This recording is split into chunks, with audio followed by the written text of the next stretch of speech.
Hello, Paul Pounds. So it's not just me. Books like these,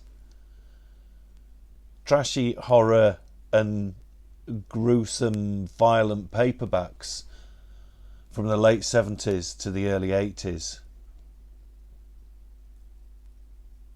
I mean, there's books like Paperbacks from Hell that showcase them. And if you sit and work through Paperbacks from Hell looking on book buying websites, a lot of those books that are in Paperbacks from Hell have now increased in price. There's publishers like Valancourt reprinting harder to find books by Harry Adam Knight and Worms that was published by Futura. And they're keeping the ranges going, so they obviously sell well. Now, some of it's nostalgia, I'm sure it is. Some of it can't be. I'm middle-aged and I was born in the mid-70s. So I was far too young to even read, never mind appreciate these books. And yet, there's something magical about them. I think as a kicking off point, we have to look at two different things.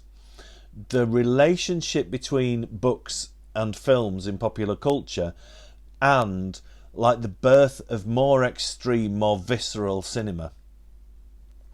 So books and films have always been tied in together. What is popular in films from mid to late 20th century is reflected in books of that period.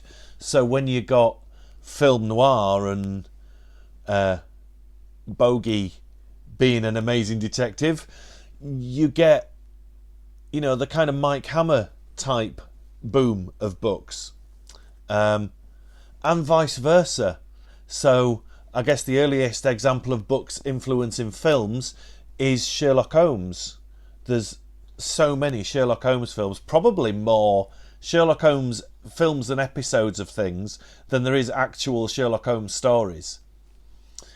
Things like James Bond obviously started as a literary character, and that interplay between films and books, I think, is quite important when we're looking at trashy 70s and 80s paperbacks. The other aspect, is the dawning of more intense horror films in the late 60s with films like Night of the Living Dead, which brought a gritty and brutal realism. And then films like one's produced and directed by Herschel Gordon Lewis, who a lot of people hail as basically inventing the splatter genre. It showed that there was an audience for more visceral and aggressive storytelling.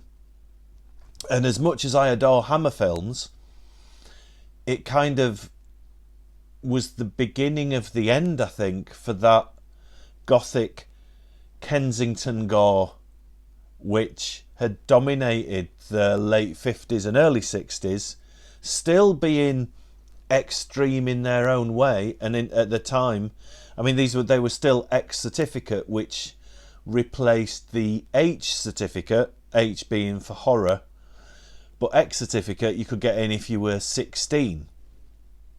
I still think the X certificate was a bit of a mistake because it kind of did its own marketing.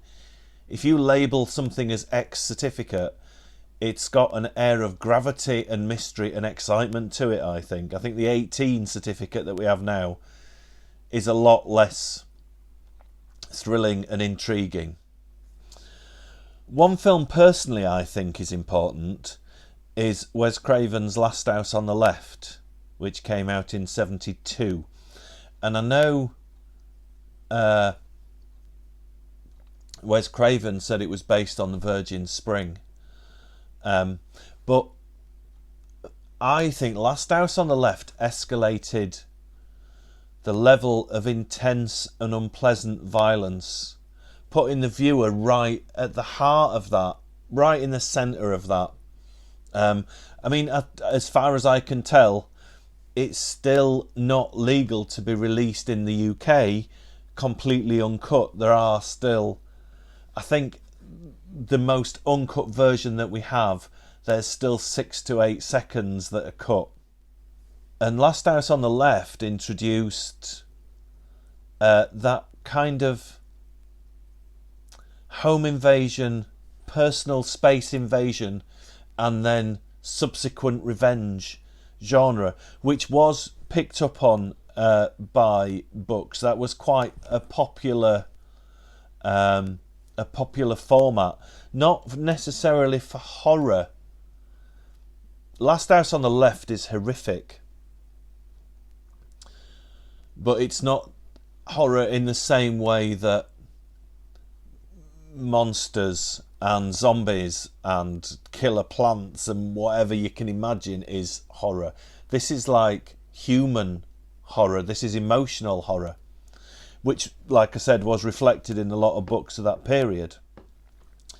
I think the next milestone for this era of horror fiction was Jaws in 1975.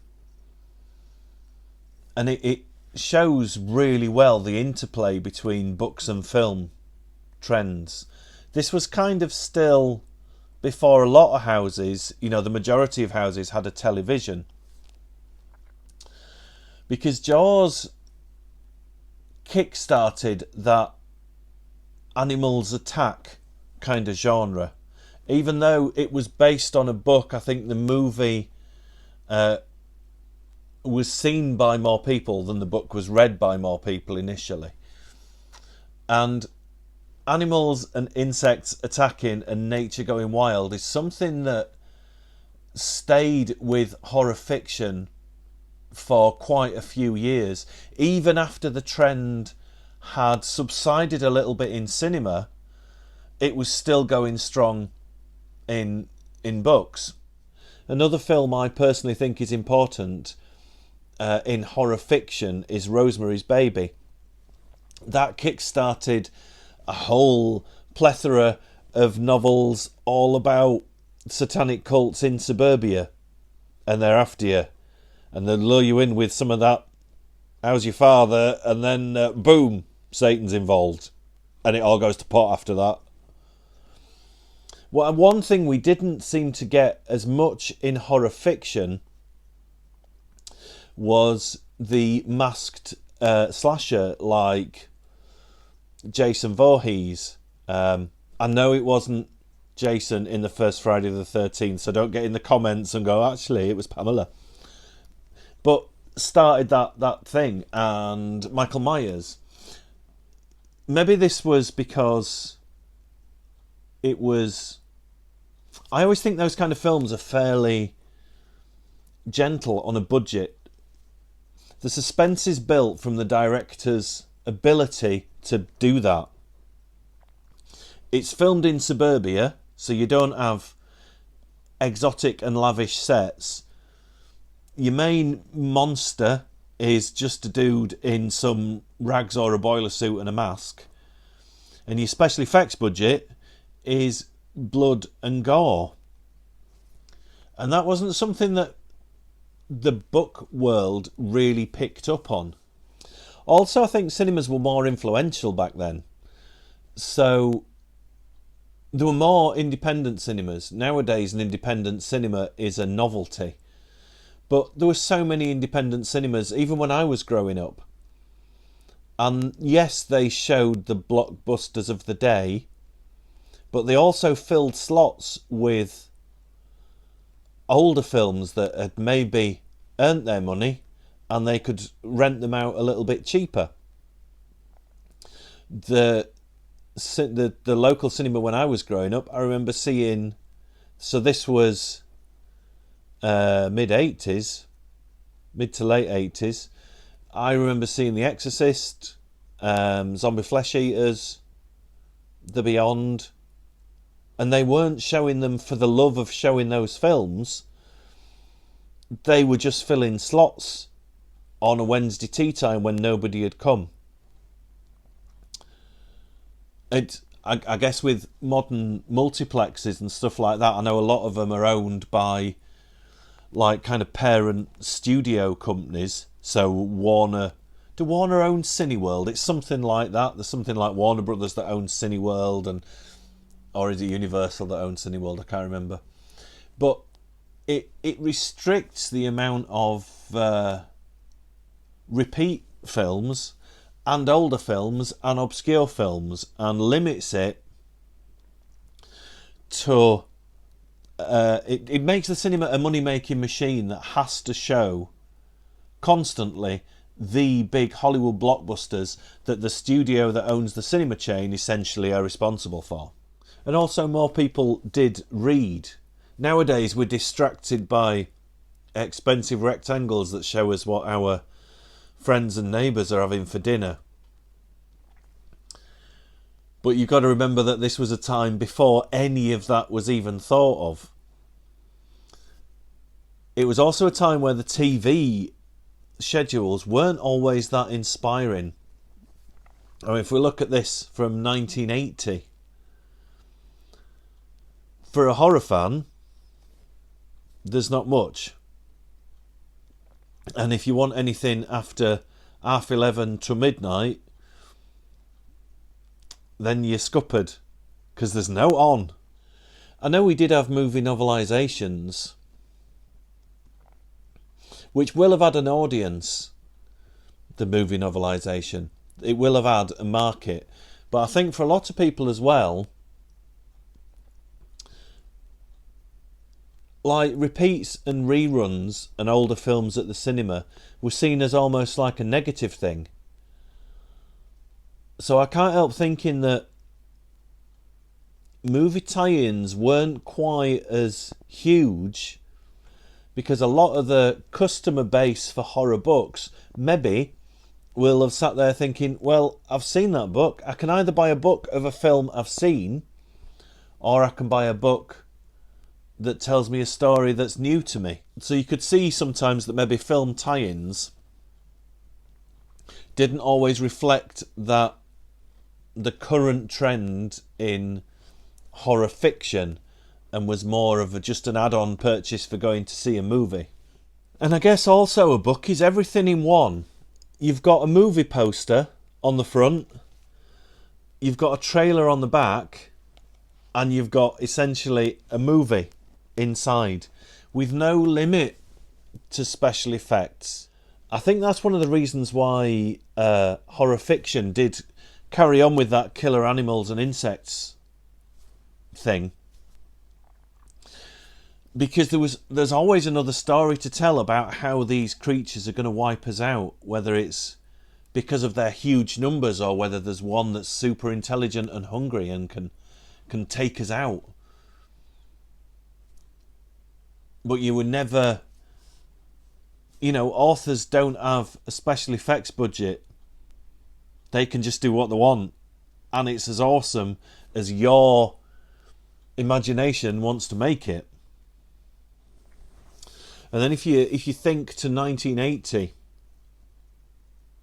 things were amped up even more and fervently than Last House on the Left could manage, with some of the Italian cannibal movies from Ruggero Deodato and Umberto Lenzi, and even Lucio Fulci's Zombie and The Beyond, and films that brought intense splatter to the screen. I think like horror book fans would come out of seeing those kind of films and want that, demand that in their fiction, which was still a huge form of popular entertainment. Video recorders were available at this kind of time, the early 80s, but they were so expensive. They were still, their price made them prohibitive. If we look at Argos, an Argos book from the mid-80s, we can see that these VCRs are round about 300. You'd be looking at 300 quid for one of the lower end ones, And if you compare rates of inflation, that's around about £940 in today's money, which is a staggering sum. And then you add your tapes to pay for. A lot of people that had videos early on didn't buy pre-recorded films just because they were so expensive. You bought a couple of blank tapes so your mum could record Emmerdale Farm back when it was still Emmerdale Farm, or Coronation Street, or Blankety Blank. So video recorders weren't really that much of an option. Having said that, that was around the time that public watchdog groups such as Mary Whitehouse's Viewers and Listeners Association started to criticise and raise concerns about some of the video nasties that were doing the rounds, which ultimately in 1984, when the government issued the official DPP list of what was actually banned in this country, movie-wise, that was when the kind of horror landscape did change a little bit, because it wasn't a free-for-all then. However, and this is one thing I love about horror books, they skirted it. And I don't know why. Possibly World War II was within living memory. And the thought of removing books from sale and having a big list of books that you weren't allowed to buy that had to be destroyed for some reason could be a little reminiscent of an angry Austrian chap who is remembered from the 1930s and 1940s. Maybe the Viewers and Listeners Associations just simply had so much on their plate, so many campaigns, that they didn't look at books. Maybe they thought that books were somehow elevated beyond violent depravity and misery and bloodshed and all the things we love to read about in these horrible tomes. And maybe when the DPP list was released and there were crackdowns on video rental shops that were distributing and renting out films that were now illegal, maybe hardcore horror fans, maybe more, turned their attention to books, because censorship became so prevalent and intense.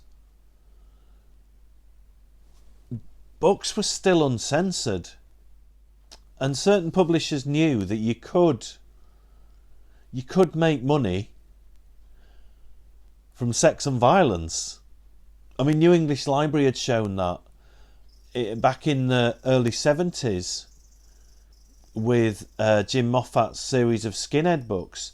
They were hugely popular, and they were just a fairly kind of rough plot punctuated by brutal inner city violence. Whatever it was, horror authors kept the thrills and chills and splashy gore coming, probably up to the mid, even fizzling out to the later 80's, when the bigger names in horror fiction were guys like Stephen King and Dean Koontz, who seemed to have well-crafted chills rather than viscera flying left and right and whatever kind of random disemboweling or whatever came on the next page. But it's a wonderful period of chaos and violence and Satanism and home invasions and everything that people look back fondly, if you can call it fondly, on the whole video nasties thing, is echoed in fiction. but it's amped up so much. I mean, they're not all brilliant, I have to say. When I was younger, and before censorship seemed to ease off a little bit, I was an avid collector of... Basically, I used the government's DPP banned films list to build a collection. And I went under the government's guidance as what was going to be extreme. It was kind of like a menu of depravity. It was brilliant. But you soon found out that there were some corking films in there on the DPP list, but there was also some junk. And you do get that with this kind of 80s horror fiction explosion. A lot are great, a lot are very entertaining. But just because it's from the 80s and it's a horror book doesn't make it good. So I don't know exactly why. I don't know why these brilliant and quite lowbrow books are still popular. Because they are having a kind of renaissance, a second golden age of 70s and 80s horror. And I think it's great because there's more interest in book and paperback collecting. It's also a pain because for some books it's driven up the prices to the point where I just can't afford them. And if I could afford them, I don't think I'd want to pay some of the prices. But there are still a lot out there that are reasonable, that won't cost you an arm and a leg, and they are tremendous and stupid and violent and brutal fun that I think everybody should explore. Thank you for watching, guys, and I will see you folks in the next video.